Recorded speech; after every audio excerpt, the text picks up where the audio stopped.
Joining me now is Becca Andrews, an investigative reporter for Reckon News and the author of No Choice, The Destruction of Roe v. Wade and the Fight to Protect a Fundamental American Right. Also with us is Dr. Rachel Bedard. She's a physician and the executive director and founder of Families United for Freedom, an organization that was involved in defeating the anti-abortion ballot measures this year in Kansas, Kentucky, and Montana, while also supporting the Abortion Rights Amendment initiative in Michigan. So you are the two perfect people to have this conversation with. Thank you for being with us this morning.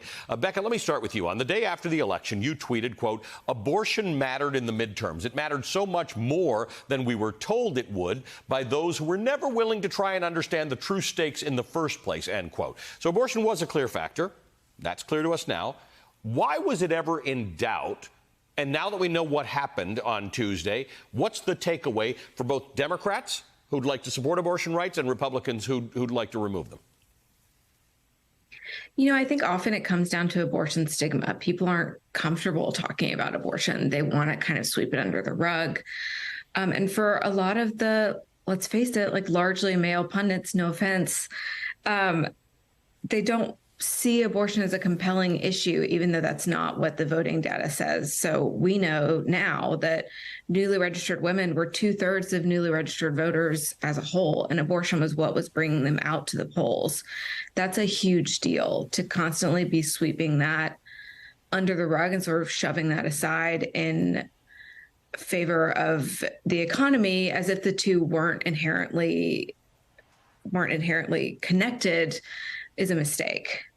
I think going forward, it would be great to see those two issues put together. I mean, women know that our economic fates are tied to abortion rights, are tied to our ability to control our reproductive lives.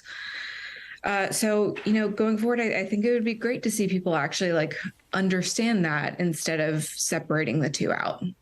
I think that the choice of your title in your book, which includes the fight to protect a fundamental American right, is important because for guys like me, it is important to understand this is a right. It's a right like somebody else's right to vote. Without it, democracy is incomplete. So thank you for that. Dr. Bedard, the day after the election, you tweeted, quote, "Referendums have the potential to both motivate turnout and scramble partisan dynamics. But I would also note that it's critical that initiatives are designed to match the values of the voter at the state level and that those values may differ a lot state to state. What passed in Vermont last night wouldn't have passed in Kansas, and yet we should be trying to win back reproductive rights everywhere, knowing that results will be a patchwork of different rights frameworks until the federal legislation has a chance of passing." Okay, that's a lot that you put. I got to learn how to tweet from you because you put a lot of stuff in there. But in the absence of Roe or federal legislation, some have said ballot measures are a good solution. I think you're saying this is nuanced and complicated. How you word them, who you target them to, and what the existing infrastructure of the politics and legislation in your state matters. Absolutely. So our organization's belief was in the short to medium term, the fight to win back or advance reproductive rights is at the state level. And ballot initiatives are an incredible opportunity to do that because it puts the question directly to the people. And as you said in your introduction, we know that people do not want to criminalize abortion, that Dobbs was a huge overreach by the Supreme Court and by the Republican Party. However, that does not mean that voters have the same values everywhere across the country. And so what I think we learned this cycle with an incredible clean sweep from Vermont, which now has the most permissive sort of advanced reproductive rights legislation on the books of anywhere, through Montana, a deep red state where Republicans otherwise did very, very well this election, is that if you target the question and the messaging to where voters' values already are, you can win on persuasion. In Kentucky, for example, the no side of the ballot initiative, which was the pro-choice side, won by 5, even though Rand Paul won his reelection to Senate by 24. That tells us that a huge number of voters split their ticket between voting for the Republican candidate and voting on the pro-choice side of the ballot initiative. And that's what we need to be able to do in red and purple states around the country.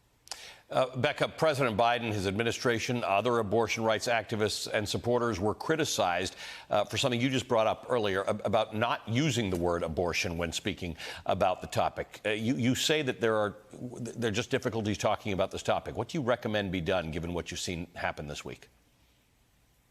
I think saying the word abortion is a great step forward. So Biden finally said it thanks to Renee Bracey Sherman's We Testify campaign, doing really incredible work to destigmatize abortion.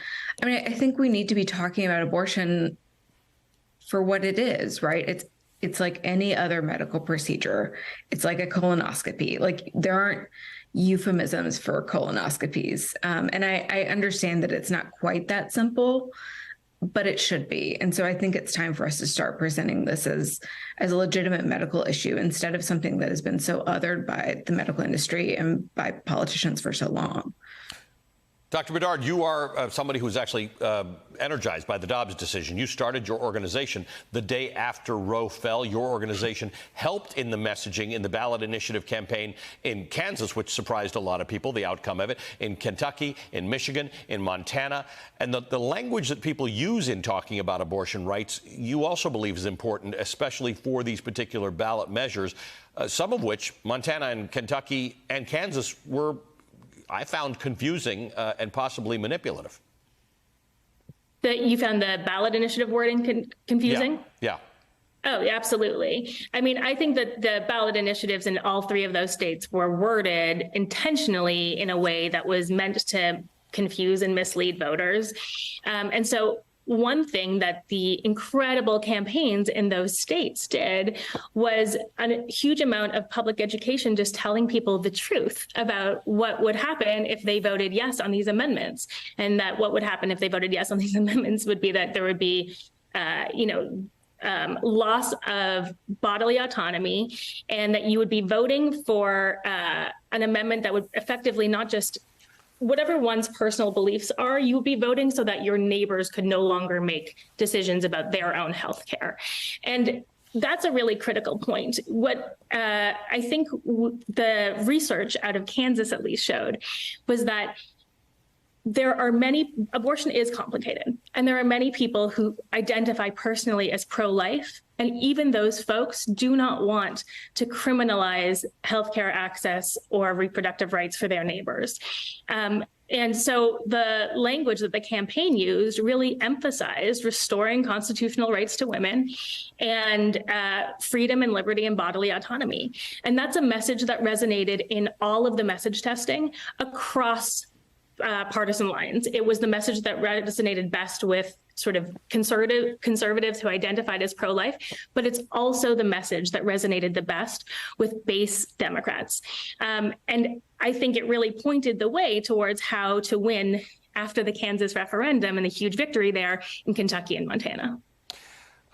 This conversation can go on for a long time because there's a level of sophistication about how to approach this for the coming years. There is no chance, even with those 5 victories for abortion rights this week, the Kansas victory and the victories of the candidates who ran on the basis of abortion rights are still not protected across this country. They are still not enshrined across this country. We are still in worse shape than we were before Roe fell. So I'd like to continue this discussion with some of you, but I'm out of time for the show today. So thank you for being with us this morning. Becca Andrews, investigative reporter for Reckon News, and Dr. Rachel Bedard, executive director of Families United for Freedom.